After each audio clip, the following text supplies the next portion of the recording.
Okay, this is the only known version in existence of Ultimate Brain Games for the Atari Jaguar.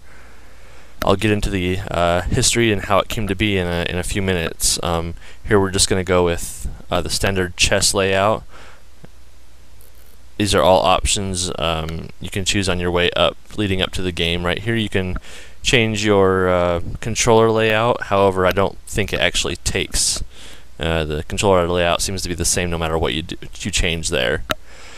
This is the standard board layout, the standard chess pieces that you'd have in a chess set. I'm actually quite impressed with the board design as well as the backgrounds here. Actually looks really cool. Has sort of a glassy effect on the board itself.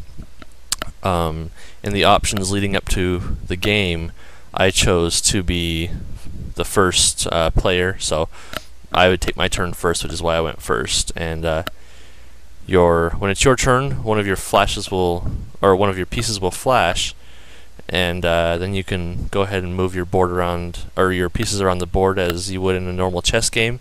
Sometimes the computer takes a little while to make its decisions, though. Basically, how this came to be was the programmer for this game, CrazyAce, who used to do development for the Jaguar back in the day, found the Jaguar scene again on Atari Age, and has since joined up at JaguarSector.com, where he then decided to release this playable version of it for those who have BGL set up on their Jaguar. So basically you just have to have BGL and you can load this up right onto your Jaguar.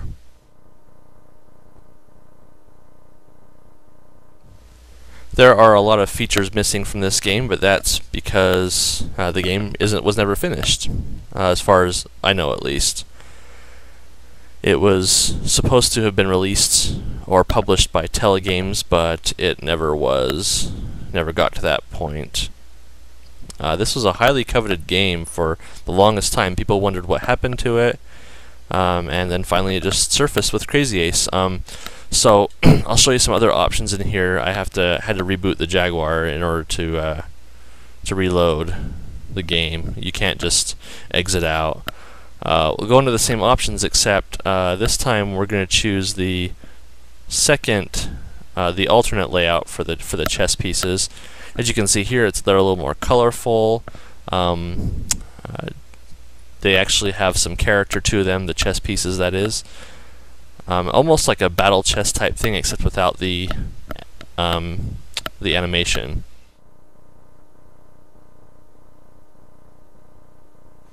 But it's still a pretty cool way to do it.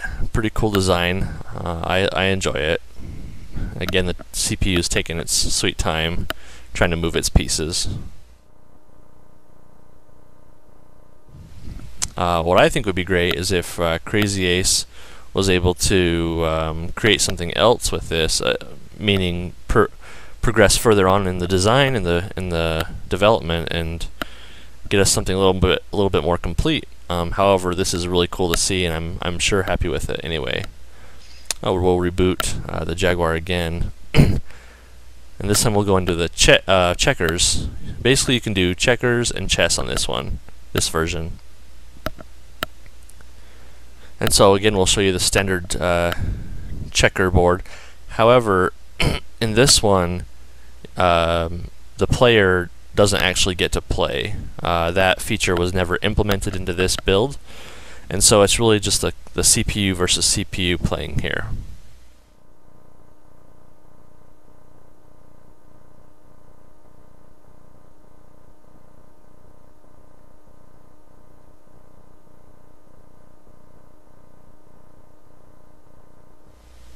And if I remember right, it basically does the same combination of moves every time you go into it and watch it. So, it's pretty much the same thing over and over again until you actually get a chance to play.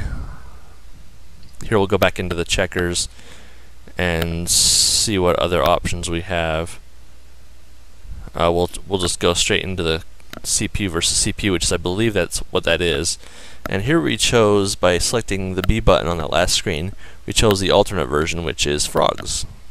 So just another interesting take on checkers.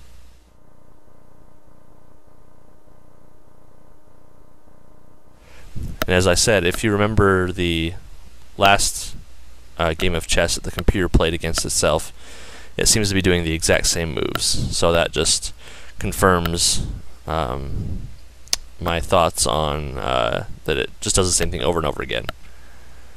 We'll reboot the Jaguar again here and get back into the game and try something different.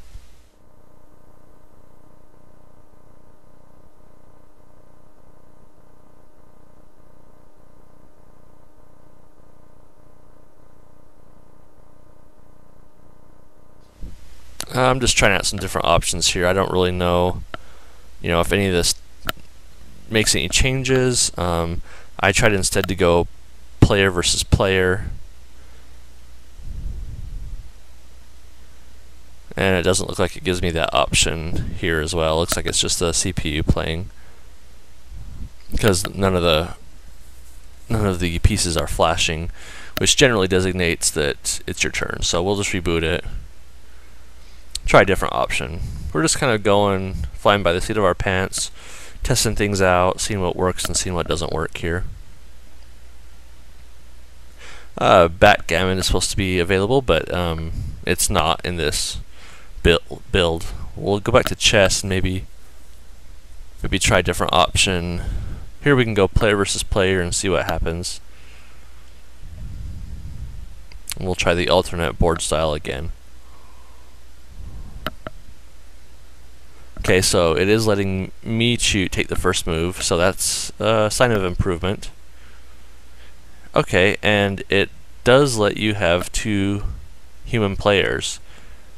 I am controlling both sides, so I haven't actually tried doing this with 2 different controllers, but what I'm doing is just using the same first-person controller.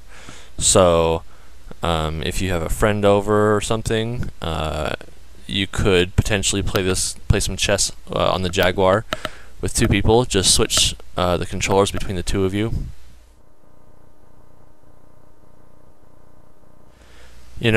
One thing I would like to try when I get a chance to play this game again is to see what actually happens at the end of a game, whether I win or lose. So I'll have to try that out one of these days and report back what I found. So that's pretty much the game that we have available to us, which is, again, like I said, really cool that CrazyAce would release that for us. So if you have BGL or something like a skunk board, give it a shot, download it, and give it a play.